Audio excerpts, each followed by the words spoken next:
Jetzt filmst du. Yeah. Hi guys, DIY Vince here. I just wanted to show you how I built this little construction. It's a mixture of a light and a ventilator to make sure that the water rotates, because a lot of aquariums have a problem if the water is sitting still constantly, and we don't really have any fish in here, but still the plants and all the little snails in here and whatever creatures will still add to this aquarium need a lot of circulating water a lot of times. And so I built this little construction. It's a mixture of LED strips on the bottom, which I'll show in a second. And so I added this switch so you can turn off the ventilator whenever you want to.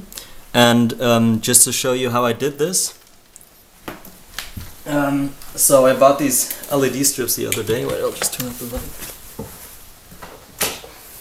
I bought these LED strips a while ago, so I had a bunch of them lying around. Pretty much, if you can zoom on this part, I just soldered them together, 4 single pieces here.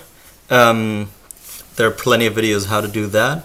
And then what I did is I attached it to a 12 DC volt transformator from an old cell phone of mine that I don't use anymore.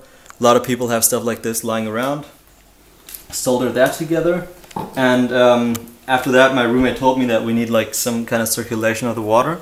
And so the other day I was walking through the city and I found this an old computer just lying on the side of the street, and they had an old ventilator inside.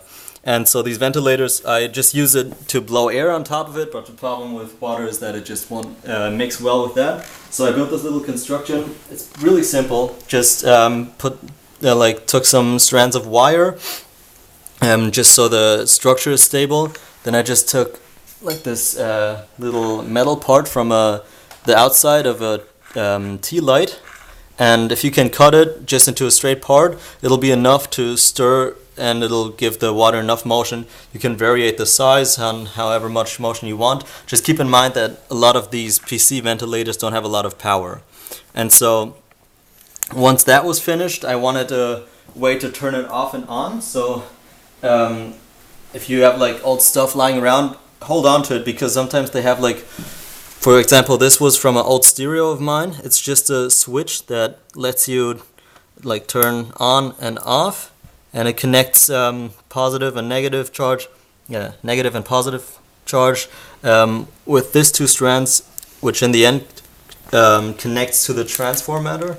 And so we have a parallel circuit here, 1 strand going to the lights and 1 strand going through this PC ventilator.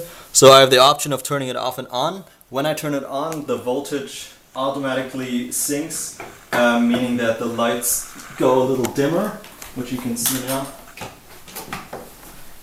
So now it's only the lights, so they're quite bright, and if I turn on the ventilator, you see that the lights go down a little, but then I have the stirring motion as an addition to that.